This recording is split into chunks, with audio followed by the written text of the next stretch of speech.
ஏன் ஒரு மாதம் டெஸ்ட் மேட்ச்சுக்கு அப்புறம் வந்து ஒரு சின்ன ஒரு பிரேக், அந்த பிரேக் வந்து விட்டதே தெரியல. நேற்று தான் டெஸ்ட் மேட்ச் முடிஞ்ச மாதிரி இருக்குது. ஸோ அதுக்குள்ளே பார்த்தீங்கன்னா வந்து ஐபிஎல் ஸ்டார்ட் ஆக போகுது அப்படின்னா என்னடா பிரேக்கே இல்லையோ, ஏன்னா பிரேக்கே இல்லாமல் போகிற மாதிரி இல்லை அப்படின்னு லைட்டாக அதை ஃபீல் வருது. ஸோ ஆஃப்டர் அந்த ஒரு மாதம் அந்த டெஸ்ட் மேட்ச் அப்படியே கன்வெர்ட் பண்ணி இந்த பக்கம் வந்து நம்ம வந்து ஐபிஎல்லை பார்த்தோம்னா அந்த ஹைப் எந்த அளவுக்கு போக போகுதுன்னு தெரியல.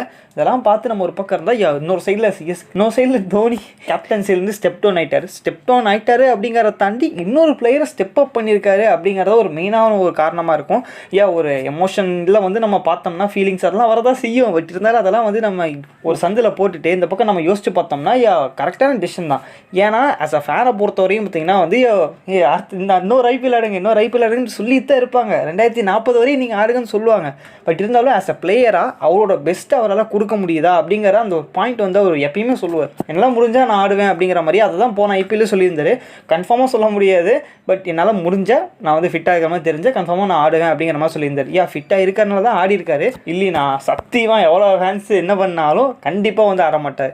அதுதான் ஒரு நம்ம ஒரு கேம் ஆடுறோம் அப்படின்னா ஃபுல்லாக நம்மளோட எல்லா எஃபர்ட்டையும் நம்மளோட பெஸ்ட்டையும் கொடுக்கணும். ஸோ கொடுக்க முடியல அப்படிங்கும் போது அது ஆடுறது வேஸ்ட் இல்லை. ஸோ அதை கன்ஃபார்மாக வேறு யாரோக்கும் வந்து கொடுத்துடணும். ஸோ ஆஸ் அ கேப்டனாக அவரோட வேலையை வந்து கரெக்டான ஃபேர்வெல் 2023 அப்படிங்கிறது. ஸோ மறுபடியும் 2024 நம்ம ஒரு கேப்டனாக வந்து நம்ம பார்க்கும்போது கன்ஃபார்மாக வந்து எல்லா ஃபேன்ஸும் இந்த கப் அடிங்கிறா அப்படின்னு தான் யோசிப்பாங்க. ஆக்சுவலி இந்த ஐபிஎல்லே பார்த்தீங்கன்னா வந்து அவர் ஃபிட்டாக ட்ரை பண்ணி ஃபேன்ஸுக்காக பார்த்தீங்கன்னா வந்து ஒரு ஃபேர்வெலாக கொடுக்குற மாதிரி தான் வந்து டிசைட் பண்ணி தான் வந்திருப்பாருன்னு நினைக்கிறேன். ஆரம்பத்தில் ஒரு டவுட் இருந்தது. பட் இந்த மாதிரி இப்போ ஸ்டார்டிங்லேயே கேப்டன்சிலாம் வந்து இது பண்ணி இங்கேயே கை மாற்றி விட்டு ஸோ ஒரு பார்க்குறத பார்த்தா ஸோ மேபி இது லாஸ்ட் ஐபிஎல்லாக இருக்கலாம். பட் அதையும் வந்து நம்ம தலையை பற்றி நமக்கு தெரியாதா, கரெக்டாக சொல்ல மாட்டார். எல்லாம் முடிஞ்சதுக்கப்புறம் கடைசியாக தேங்க்ஸ் பபாய் அப்படின்னு சொல்லி ஒரு வார்த்தையில் வந்து ஹிண்ட்டு கொடுத்துட்டு அதுக்கப்புறம் அடுத்த ஐபிஎல்லில் தான் நமக்கு புரியும் அப்படிங்கிற மாதிரி ஒரு நடக்கலாம். ஆனால் அந்த பாய் அதுதான் அதுக்கு காரணம், அதுதான் இதுக்கு அர்த்தமா அப்படிங்கிறது பார்த்தீங்கன்னா அடுத்த ஐபிஎல்லில் தான் நமக்கு வந்து தெரியும். ஸோ அந்தளவுக்கு வந்து ரொம்ப எந்த ஒரு கூச்சலும் கலகலப்பும் இல்லாமல் அப்படியே அமைதியாக முடிச்சுட்டு போயிடுவார். இந்த விஷயம் கூட பார்த்தீங்கன்னா வந்து சிஎஸ்கே சிஇஓ கூட வந்து அந்தளவுக்கு வந்து கான்ஃபிடண்ட்டாக இல்லையா, அவங்களுக்கு தெரியலையா. ஸோ அந்த கேப்டன்ஸ் மீட்டிங் நடக்கும்போது அந்த கேப்டன்ஸுக்கு போஸ்ட் கொடுப்பாங்கல்ல, நீங்கள் போயிட்டு வாங்கப்பா அப்படின்னு சொல்லி அனுப்பும்போது தான் வந்து ருத்துராஜ் கைக்வாட் போயிருக்காரு. அப்போதான் எங்களுக்கே வழங்குச்சு அப்படிங்கிற மாதிரி சொல்லியிருந்தாரு. அவரை பற்றி உங்களுக்கே தெரியும். அவர் எங்கே தப்பு பண்ண போகிறாரு அப்படிங்கிற மாதிரி. அவரோட இதுலேயே கேப்டன்ஷிப்பை கொடுத்து இது பண்ணாதான் அந்தளவுக்கு வந்து அந்த அடுத்த அந்த ஃப்ரான்சைஸ் டீமை வந்து அவர் கரெக்டாக டெவலப் பண்ணி கொண்டு போக முடியும். ஸோ இன்னும் வந்து நானே கேப்டன் பண்ணிகிட்டு இருக்கேன் அப்படின்னு பார்த்தீங்கன்னா அவர் பண்ணாலும் பிரச்சனை இல்லை. பட் ஆஸ் அ பிளேயராக கரெக்டான டெசிஷன் தான். ஸோ ஒரு பக்கம் ஃபீல் ஆனாலும் ஒரு மென்டலாக யோசிக்கும் போது கன்ஃபார்மாக வந்து கரெக்டான டெசிஷன் தான் பண்ணியிருக்காரு. அந்த ஒரு பெஸ்ட்டு ஃபேர்வலாக வேர்ல்டு கப் தான் வந்து அவருக்கு இன்டர்நேஷ்னல் கெரியரில் அந்த மாதிரி போயிடுச்சு ஒரு ரன்னும். பட் ஓவரால் கிரிக்கெட்டில் பார்த்தீங்கன்னா வந்து அவரோட கடைசி கேப்டன்ஷிப் மேட்ச் வந்து ஒரு வின்னிங் மேட்சாக, அதுவும் சாம்பியன்ஸாக one of the best. So அவரோட கேப்டன்ஷிப்பை பொறுத்தவரை கரெக்டான ஒரு எண்டை வந்து எப்படி ஒரு மீமில் கூட நான் வந்து பார்த்தேன். ஆக்சுவலாக வந்து அது நடக்காத விஷயம் தான். பட் இருந்தாலும் வந்து அது பார்க்கும்போது எனக்கு நல்லா ஃபீலாக இருந்தது. கேப்டன்ஷிப் எவனா பண்ணுங்கப்பா, டாஸுக்கு ப்ரெசன்டேஷனுக்கு மட்டும் அவர் வர சொல்லியிருங்கப்பா அப்படிங்கிற மாதிரி. இந்த ப்ரெசன்டேஷனில் மட்டும் அவர் வந்து ஒரு 4 வார்த்தை ஒவ்வொரு மேட்ச்லேயும் பேச சொல்லிட்டாங்கன்னா போதும். அவர் டாஸ் ப்ரெசன்டேஷனில் வரும்போதே அவ்வளோ சவுண்டு வரும். இப்போ வேறு பார்த்தீங்கன்னா வந்து அதுவும் வரமாட்டார் அப்படிங்கும் போது அவர் பேட்டிங் பண்ணும்போது நினச்சி பாருங்கள், மொத்த எனர்ஜி சேர்த்து கட்ட போகிறாங்க.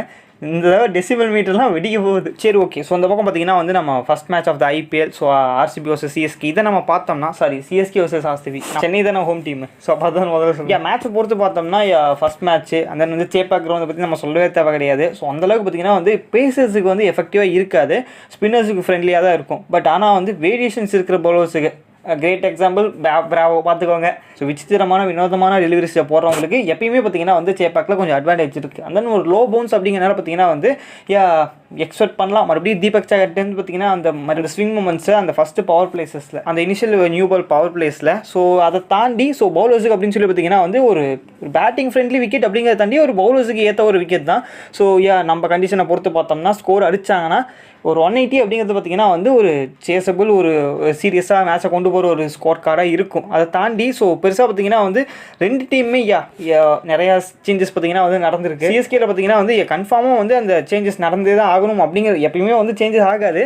பட் இப்போ டெவான் கான்வேக்கு பார்த்தீங்கன்னா இன்ஜுரி அப்படிங்கிற அந்த காரணத்தால் ஸோ ஓப்பனிங்கில் ரச்சின் ரவீந்திரா அப்படின்னு சொல்லி நிறைய பேர் ஃபிக்ஸே பண்ணிட்டாங்க. பிகாஸ் அந்த ரோலை அப்படியே பார்த்தீங்கன்னா வந்து நியூசிலாந்து கிரிக்கெட்டே அதே லெஃப்ட் ஹேண்டு சிஎஸ்கேக்கு அந்த லெஃப்ட் ரைட் காம்பினேஷன் பல வருஷமாக ஒர்க் அவுட் ஆகிட்டு இருக்கு. ஸோ அது கண்டினியூ ஆகுது. பட் இதை தாண்டி இன்னொரு ஆப்ஷனாக பார்த்தீங்கன்னா வந்து ரவீந்திரா இல்லை அப்படின்னா கூட பார்த்தீங்கன்னா ரஹானி ஒரு ஆப்ஷனாக இருக்கார். ஸோ அவருமே பார்த்தீங்கன்னா ஓப்பனிங் பண்ணியிருக்காரு. ஸோ எனக்கு தெரிஞ்சு பெருசாக அந்த ரிஸ்கில் எடுக்க மாட்டாங்க, நான் ஜஸ்ட்டு சொன்னேன். ஸோ அதை தாண்டி டெவான் காமியும் பார்த்தீங்கன்னா வந்து முதல் 3 வாரத்துக்கு அப்புறம் 3 வாரமோ 5 வாரமோ சொன்னாங்க. ஸோ அதுக்கப்புறம் பார்த்தீங்கன்னா அவர் ரெக்கவர் வந்துடுவார். மேபி ரச்சிந்திரா போட்டு போலன்னு போலந்தாருன்னா ஸோ அவரோட பிளேஸ் கொஞ்சம் பார்த்தீங்கன்னா வந்து ஸ்டாண்ட் பையில் வச்சுட்டு இவர் பார்த்தீங்கன்னா கண்டினியூ பண்ணுற மாதிரி இருக்கும். அந்த இந்தியா நம்ம இவ்வளோ நேரம் தோனி கேப்டன் இல்லப்பான்னு சொல்லிட்டு இருக்கோம். யார் கேப்டனே பேசாமல் அந்தளவுக்கு வந்து போச்சு. அந்த இடத்துல எப்படியா பார்க்குறது அப்படிங்கிற மாதிரி எல்லாம் எக்ஸ்பெக்ட் பண்ண விஷயம் தான். இது வந்து 2020 வந்து கன்ஃபார்ம் பண்ணிட்டாங்க. ஸோ ருத்ராஜ் கெய்க்வாட் தான் அந்த கேப்டன் அப்படின்னு சொல்லிட்டு. பட் இருந்தாலும் பார்த்தீங்கன்னா ஒரு ரூமர்ஸாக தான் சுற்றிட்டு இருந்தது. பட் இப்போதைக்கு அஃபிஷியலாக ஸோ அவர் தான் வந்து கேப்டன்ஷிப் பண்ணுறாரு. ஸோ தென் இன்னொரு சைடில் என்ன ஒரு பிரச்சனைனா ஆர்சிபி இல்லை, நமக்கு பிரச்சனை இல்லை, ஆர்சிபி தான் பிரச்சனை. இது வந்து நான் ஆக்சுவலாக வந்து ஆர்சிபி ஹேட்டெல்லாம் கிடையாது. ஒரு சைடில் எனக்குமே வந்து இந்த வருஷம் ஏன் ஆர்சிபி கப் அடிக்கக்கூடாது அப்படிங்கிற அந்த ஃபீல் இருக்குது. ஏன்னா வந்து ஓரளவுக்கு வந்து எல்லா ஃப்ரான்சிஸும் எல்லா பிளேயர்ஸும் பார்த்திங்கன்னா அந்த ரெகனைசேஷன் கிடச்சிருச்சு. பிளேயர்ஸாக ஃப்ரான்சிஸ் கூட விட்டுருங்க, அது தனிப்பட்ட விஷயம். ஒரு பிளேயர்ஸாக பார்த்திங்கன்னா வந்து நிறைய பிளேயர்ஸுக்கு வந்து அந்த ரெகனைசேஷன் கிடச்சிருச்சு. பட் விராட் கோலி அப்படிங்கிற அவருக்கு மட்டும் இவ்வளோ வருஷமாக அதே ஃப்ரான்சிஸ் கூட விட்டுருங்க, ஒரு பிளேயராக பார்த்திங்கன்னா வந்து இன்டர்நேஷ்னலாக இருக்கட்டும், இல்லை டொமஸ்டிக்காக இருக்கட்டும், ஒரு மேட்சாக இருக்கட்டும், ப்ராக்டிஸ் செஷனாக கூட இருக்கட்டும், ஃபுல் எஃபர்ட் போட்டு பார்த்திங்கன்னா வந்து ஆடுற பிளேயர். ஸோ அவருக்கு அந்த ஒரு இது இன்னும் கொஞ்சம் வந்து கிடைக்கலையே அப்படிங்கிறது கொஞ்சம் லைட்டாக வருத்தமாக இருக்குது. ஸோ மேபி அந்த சாம்பியன்ஸ் அப்படிங்கிறது கிடச்சிதுன்னா அவரோட செட்டில் பார்த்திங்கன்னா வந்து அந்த கணக்கு கொஞ்சம் டேலி ஆகும். பட் இருந்தாலும் இப்போ ஆர்சிபியில் என்ன பிரச்சனைனா, ஸோ இந்த ஃபேன்ஸ் எப்பயுமே வந்து ஆர்சிபி பிரச்சனையாக தான் இருக்குது. பேட்டிங்கில் வந்து நம்ம எந்த வருஷமே குத்த சொல்ல முடியாது. சில வருஷங்கள் அப்பப்போ சொதப்போம் பேட்டிங். பட் இருந்தாலும் பார்த்திங்கன்னா வந்து ஆர்சிபியில் பேட்டிங்லாம் என்றைக்குமே வந்து பஞ்சமே கிடையாது. பட் பவுலிங் அப்படிங்கிறது தான் ரொம்ப ரொம்ப மோசமான விஷயமா இருக்குது. அதை தாண்டி ஆல்ரவுண்டர்ஸு பெரிய பிரச்சனை ஆர்சிபியில். எடுப்பாங்க, ஒன்று ஆட மாட்டான், ஆடுவான், ஆனால் இங்கே வந்ததுக்கப்புறம் சுத்தமாக ஆட மாட்டான். ஸோ அதுதான் வந்து பிரச்சனையே. ஆனால் இங்கேருந்து போனதுக்கப்புறம் பெரிய ஆளாயிடுவான். கேஎல் ராகுல், ஷேன் வாட்சனு, எக்கச்சக்கமான பேர்கள் இருக்காங்க. எல்லாருமே வந்து இங்கே இப்படி ஆடிட்டு அங்கே போய் அப்படி ஆடுறியடா அப்படிங்கிற மாதிரி. அதே மாதிரி இன்னொரு ஃப்ரான்சிஸில் சூப்பராக ஆடி பொலவலன்னு பொழந்துட்டு இருப்பான். சரி அவனை அள்ளி நம்ம டீமில் போடுறான், அடிச்சிருவான் அப்படின்னு சொல்லி பார்த்தா இங்கே வந்து நமக்கு மொத்தமாக முடிச்சுட்டு போயிடுவான். ஸோ அந்த மாதிரி தான் வந்து ஆர்சிபியோட கதை வந்து பல வருஷமாக போயிட்டுருக்கு. ஸோ அதே பிரச்சனை மறுபடியும் பார்த்திங்கன்னா நடக்குது. ஸோ டெப்த் ஓவர்ஸில் போட ஆட்கள் ரொம்ப கம்மி, அந்த அளவுக்கு பயங்கரமான பவுலிங் கிடையாது. ஸோ மேபி இருக்கிற பிளேயர்ஸை வச்சு கொஞ்சம் ப்ரூம் பண்ணி நல்லா பார்த்திங்கன்னா வந்து டெவலப் பண்ணால் மட்டும்தான் கொஞ்சம் பார்த்திங்கன்னா அவங்க பவுலிங்ஸில் கொஞ்சம் தப்பிக்க முடியும். ஸோ கண்டென்ட்ஸ் இருக்குது, பட் அந்த பிச்சுக்கு ஏற்ற மாதிரி கண்டென்ட்டை உருவாக்கணும்ல. சின்னசாமி ஸ்டேட்டுக்கு ஏற்ற மாதிரி சேபாக் ஃபஸ்ட் மேட்ச் அப்படிங்கிறதுனால பெருசாக பார்த்திங்கன்னா வந்து அந்தளவுக்கு அடி வாங்க மாட்டாங்கன்னு நினைக்கிறேன். ஆப்ஷன்ஸ் இருக்குது, பட் ஒரு எஃபெக்டிவான ஆப்ஷன்ஸ் இல்லை. ஸோ கன்ஃபார்மாக இவன் தான் போடுவான்டா அப்படிங்கிற மாதிரி பார்த்திங்கன்னா வந்து மேபி அங்கே மேனேஜ்மெண்ட்டுக்கே வந்து ஒரு குழப்பம் இருக்குன்னு நினைக்கிறேன். ஸோ ஃபேஃப் அந்த மாதிரி இருக்க போகிறான்னு சொல்லி தெரியல. இன்னொரு சைடில் சிஎஸ்கே ஒரு டீமை பற்றி பார்த்தோம்னா டேரல் மிச்சல் உள்ளே வரனால பார்த்திங்கன்னா வந்து மோயின் அலியை வந்து ஸ்டார்டிங் ஆஃப் அந்த போன வருஷத்தோட 2023 பார்த்திங்கன்னா வந்து ஒரு 1-down பிளேயர், ஒரு ரைனாவர் ரீப்ளேஸ்மெண்ட்டாக பார்த்தாங்க. பட் போக பார்த்திங்கன்னா வந்து ஒரு நம்பர் 5 அங்கங்கே பார்த்திங்கன்னா ஷிஃப்ட் பண்ணி ஆட ஆரம்பித்தார். அண்ட் தென் ரஹானியை பார்த்திங்கன்னா 2023 வந்து அந்த 1-down ஸ்பாட்டில் நல்லா ஃபிட் ஆனார். ஸோ அதனால் வந்து ரஹானி இப்போ கன்ஃபார்மாக வந்து பிளேயிங் லெவலில் இருப்பார் அப்படிங்கிற பட்சத்தில் பார்த்திங்கன்னா மோயின் அலியை ரீப்ளேஸ் பண்ணிட்டு டேரல் மிச்சல் பார்த்திங்கன்னா, ஏன்னா ஓவர்சீஸ் பிளேயர்ஸில் ஸோ டேரல் மிச்சல் பார்த்திங்கன்னா வந்து உள்ளே வரதுக்கான சான்சஸ் ஹை பாசிபிலிட்டியில் இருக்குது. அந்த இன்னொரு பிளேஸ் நம்பர் 8. ஸோ அந்த ஆல்ரவுண்டர் அப்படிங்கிற பொசிஷனில் பார்த்திங்கன்னா வந்து ஷர்துல் தாகூர் இருக்கார் டேரெக்டாக. பட் ஷர்துல் தாகூரை யோசிப்பாங்களா இல்லை வந்து டேரெக்டாக ஆட வச்சுருவாங்களா அப்படிங்கிற அந்த லைட்டாக ஒரு டவுட் இருக்குது. ஏன் என்ன பிரச்சனைனா, ஸோ டீமில் கொஞ்சம் பேட்டிங் டெப்த்து நினச்ச விட அதிகமாகவே இருக்குது. அண்ட் தென் பவுலர்ஸும் பார்த்திங்கன்னா எக்கச்சக்கமாக இருக்காங்க, பவுலிங் ஆப்ஷன்ஸும் நிறைய இருக்குது. ஸோ இங்கே எக்ஸ்ட்ரா வந்து ஒரு ஆல்ரவுண்டரை நம்ம வச்சுக்கணுமா இல்லை ஒரு பவுலர் இல்லை பேட்ஸ்மேனை வந்து உள்ளே கொண்டு வரலாமா அப்படிங்கிறது பார்த்திங்கன்னா வந்து அவங்களோட தாட்டு. பட் இருந்தாலுமே வந்து நார்மல் பேஸில் போனோம்னா ஷர்துல் தாகூர் கரெக்டாக இருப்பார். பட் எனக்கு தெரிஞ்சு பெருசாக அந்த கான்வர்சேஷன் இருக்காது, ஷர்துல் தாகூர் தான் வர மாதிரி இருக்கும்.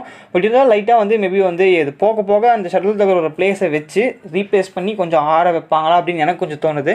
அவரோட பெர்ஃபார்மன்ஸ் அப்படிங்கிறத தாண்டி மற்ற பிளேயர்ஸுக்கான அந்த ஒரு வேவாக அது இருக்கலாம். இன்னொரு சைடில் பார்த்திங்கன்னா வந்து தீக்ஷனா. ஸோ தீக்ஷனா போன வருஷம் சூப்பராக போட்டார்.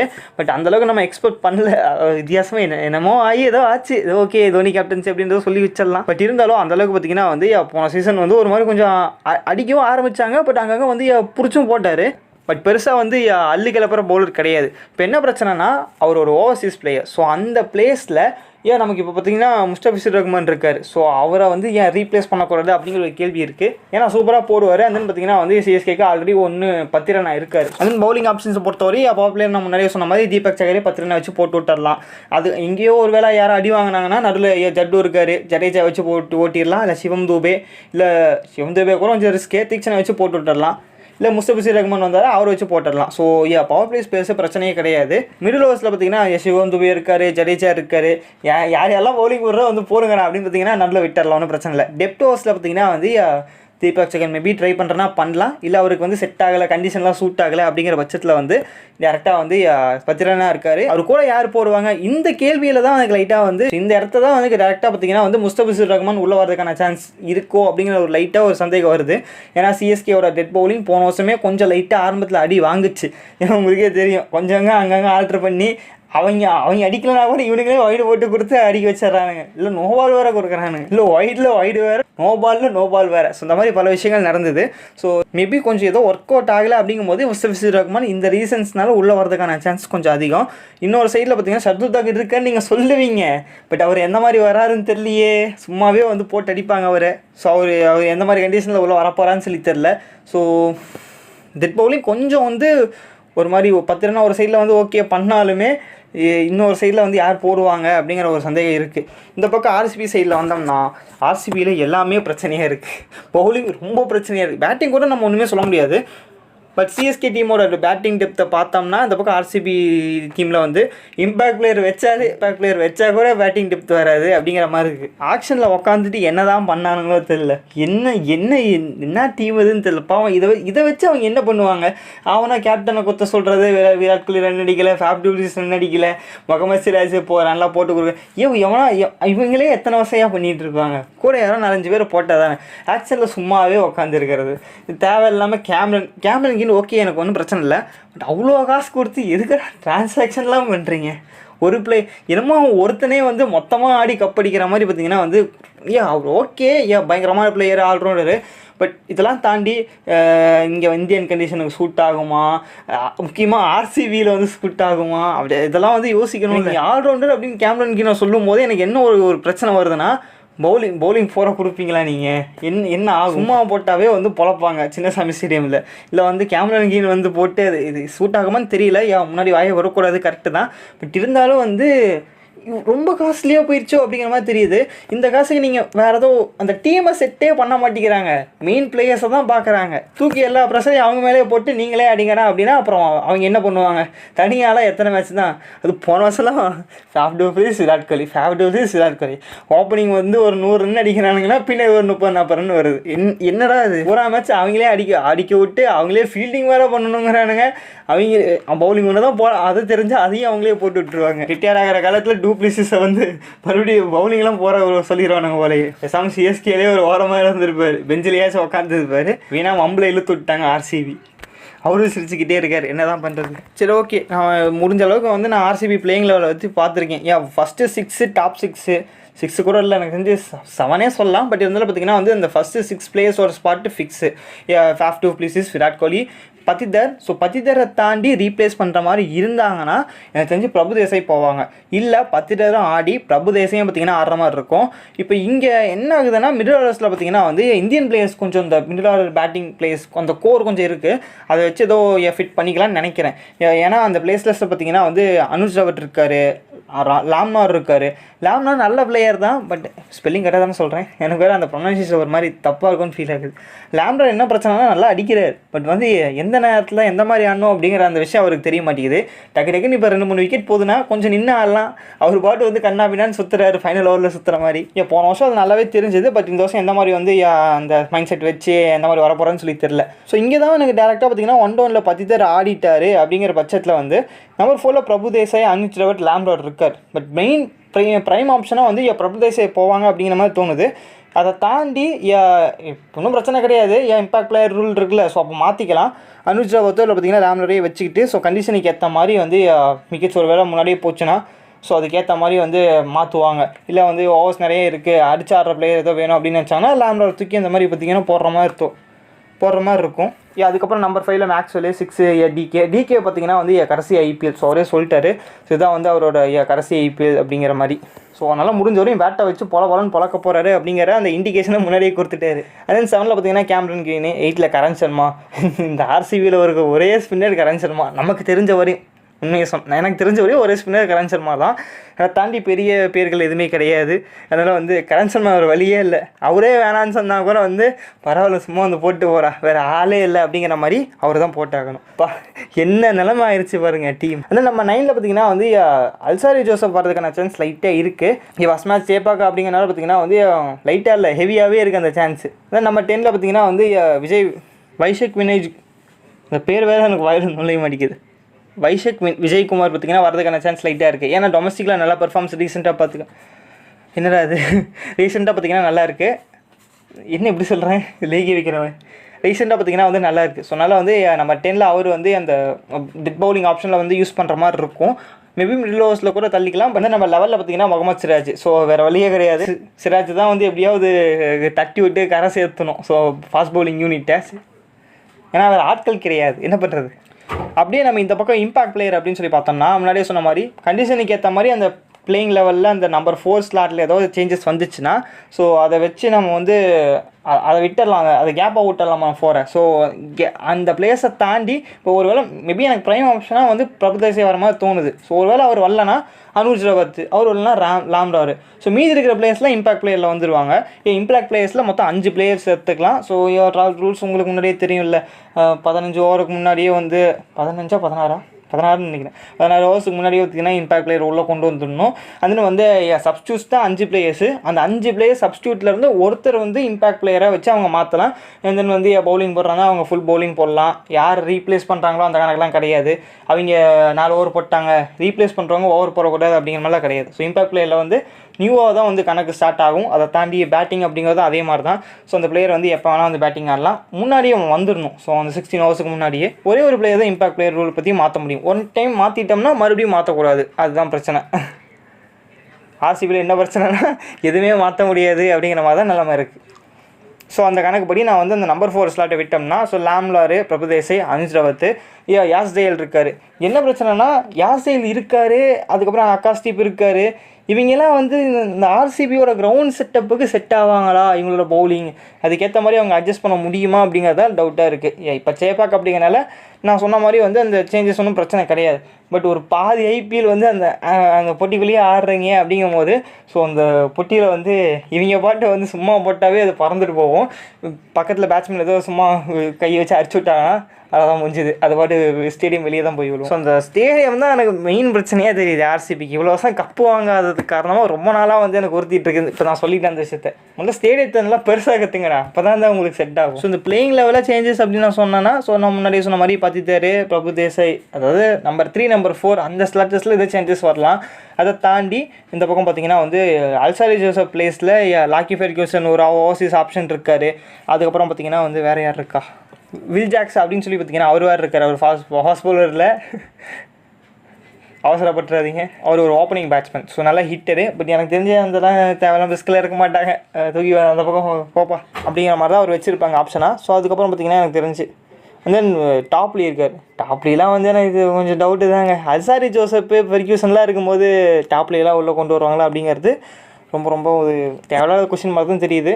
ஸோ பவுலிங் ஒன்றும் பிரச்சனை கிடையாது. க்ரீன் போடுவார், 1 2 3 4 5 6 7 இருங்க ஒரு நிமிஷம், மேக்ஸ்வெல் ஒரு ஓவர், க்ரீன் ஒரு over, Karan Sharma 3, Alzarri Joseph 4, Vinay 5, Siraj 6 bowling option இருக்குது. நம்பர் 4ல் பார்த்தீங்கன்னா பிரபுதேசை அவரும் பவுலிங் போடுவார். அஞ்சு ரவத் அவர் விக்கெட் கீப்பர் தான், தெரில என்னன்னு சொல்லிட்டு திரும்ப ப்ராக்டிஸ் கீழ் பண்ணாலும் பண்ணியிருப்பார். அப்புறம் லாம்ரா அவர் ஒரு ஆல்ரவுண்டரு. ஸோ அதனால் வந்து பார்த்திங்கன்னா பவுலிங் ஆப்ஷன் ஒன்றும் பிரச்சனை கிடையாது. ஆப்ஷன் இருக்குது, பட் பவுலிங் தான் இல்லை, அதுதான் பிரச்சனையாக இருக்குது. இந்த ஓப்பனிங்கே மிடில் ஓவர் கூட ஏதோ பண்ணிக்கலாம். பட் ஆர்சிபி இந்த ஃபைனல் 5 ஓவரில் வந்து ஆர்சிபியை போட்டு போல எல்லா காலகட்டத்துலேயும் அடிச்சிருக்காங்க. கடைசி 3 ஓவரில் 100 ரன் இருந்தால் கூட அதையும் போட்டு அடிக்க ட்ரை பண்ணுறாங்க. வன்மமல்ல, உண்மையாக நடந்த விஷயத்தை கூறுகிறேன். ஆர்சிபி மேலே எது கோவம், பாவம் தான் இருக்குது எங்களுக்கு. பரிதாபம் தான் படுறோம் நாங்கள். ஏன்னா அவ்வளோ கஷ்டப்பட்டு ஒரு கிங் கோலி வந்து அடித்து கொண்டு போய் தனி மனுஷனா 973 ரன்ஸ் அடிச்சு கரெக்டாக தான் சொல்கிறேன். அப்போயும் வந்து ஜெயிக்க மாட்டாங்க. என்ன கேட்டால் விராட் கோலி அந்த மேட்ச் அடிக்கலை, அதனால் எத்தனை மேட்ச் அவன் அடிப்பான். பவுலிங்கில் ஷேன் வாட்சன் கடைசி வர கொடுத்து போங்கடா அடி, எத்தனை வருஷம் அதையும் சொல்லி ஃபீல் பண்ணுறது. புதுசாக ஏதாவது எடுத்துக்கலாம். ஆர்சிபி உமன்ஸ் ஜெயிச்சிட்டாங்க தெரியல கைஸ். மேபி இது ஒரு விஷயத்த வந்து ஆர்சிபி ஃபேன்ஸ் அப்படிங்கிறத தாண்டி ஓவராலாக விராட் கோலி ஃபேன் கிரிக்கெட் ஃபேன்ஸுக்கு ஒரு நிம்மதியான ஒரு ரிலீஃபாக இருக்கும். அது எதில் ஜெயிச்சா ஆகும் அதை வேற வந்து அதை வீடியோ எடுத்து போட்டோன்னா அதில் வந்து கமெண்ட்ஸு அதில் வந்து சிஎஸ்கே டீம் இல்லை அதனால தான் ஜெயிச்சிட்டாங்க. என்னடா இது, ஏன்டா இப்படி அரிஜித் சாவறீங்க? ஒருத்தன் பல நாள் கழிச்சு 17 வருஷம் கழிச்சு ஒருத்தன் ஜெயிக்கிறான்னா கை தட்டணும். அதை விட்டுட்டு வந்து இது என்னது இது பிடிக்காமல் வந்து சிஎஸ்கே ஃபேன்ஸ் ஜென்யூன் ஃபேன்ஸ், இது சிஎஸ்கே ஃபேன்ஸ் இல்லை, இது வந்து கூலிப்படம் உள்ள ஆளை விட்டு ஏதோ பண்ணி விட்டுருக்கானுங்க வேறு எவரும். சிஎஸ்கே ஃபேன் தோனி ஃபேன்ஸுக்கெலாம் நல்லாவே நல்ல மனசு தான் இருக்கும். ஏன்டா இப்படி பண்ணுறீங்க? எவனோ அந்நிய சக்தி உள்ளே போன்ருக்கான், நம்மளால கூட்டத்தில் யாரை கலந்து விட்டுட்டாங்க. ஓகே கேஸ், ஃபஸ்ட் மேட்ச் அப்படிங்கிறனால பெருசாக வந்து இந்த ஹைப்பு தான் இருக்கே தவிர இப்படி ஆகும் அப்படி ஆகும் அப்படிங்கிற மாதிரி ப்ரெடிக்ஷன்லாம் பெருசாக எதுவுமே கிடையாது. ஒரு நல்ல ஒரு மேட்சாக இருந்தால் போதும். அதை தாண்டி வந்து ஆல்ரெடி வந்து சோகத்தை போட்டு விட்டாங்க தோனி கேப்டனில் அப்படின்னு. என்னடா ஓப்பனில் அப்படிலாம் சொன்னேன், இப்படி எண்டிங்கில் இப்போ நீயே சொல்கிறேன்னு கேட்டிங்கன்னா அது வேறு டிபார்ட்மெண்ட். பட் அவரோட இது முடிச்சிட்டாருங்க, அவ்வளோதான். பெருசாக வந்து சும்மா அந்த ஃபேரவல் அதெல்லாம் எதுக்கு இதெல்லாம் போங்கிற வேலையை பாருங்க அப்படின்னு பார்த்தீங்கன்னா அது சிம்பிளாக முடிச்சிட்டாரு. இட்ஸ் ஆல்வேஸ் காட் லெஜண்ட் கூட இல்லை. அதை வேற சொல்லிட்டு வந்துடாதீங்கடா, காட்னா வந்து சச்சின் டெண்டுல்கர் தான் அப்படின்னு என்ன சொன்னாலும் வந்துடுறாங்க கைஸ் ஏதாவது சொல்லிட்டு. சரி பாப்பா அப்புறம் பார்ப்போம் ஃபர்ஸ்ட் மேட்ச் எப்படியே இருக்க போகுதுன்னு தெரியல. எப்படி இருந்தாலும் ஓகே, ஒரு நல்ல ஒரு பெர்ஃபார்மன்ஸாக இருந்தால் ரெண்டு டீம்லேயும் வந்து ஆர்சிபியும் வந்து எதுவும் ஆக வேணாம், சிஎஸ்கேவும் எதுவும் ஆக வேணாம், நியூட்ரலாக வந்து அவன் என்ன பண்ண முடியுமோ பண்ணுங்கடா அப்படிங்கிற மாதிரி தான் வந்து என்னோடய ஃபஸ்ட் மேட்சோட ஒரு ப்ரெடிக்ஷன் ரிவ்யூ. இப்படி ஒரு ப்ரெடிக்ஷன் எவனும் கொடுத்துருக்க மாட்டான்.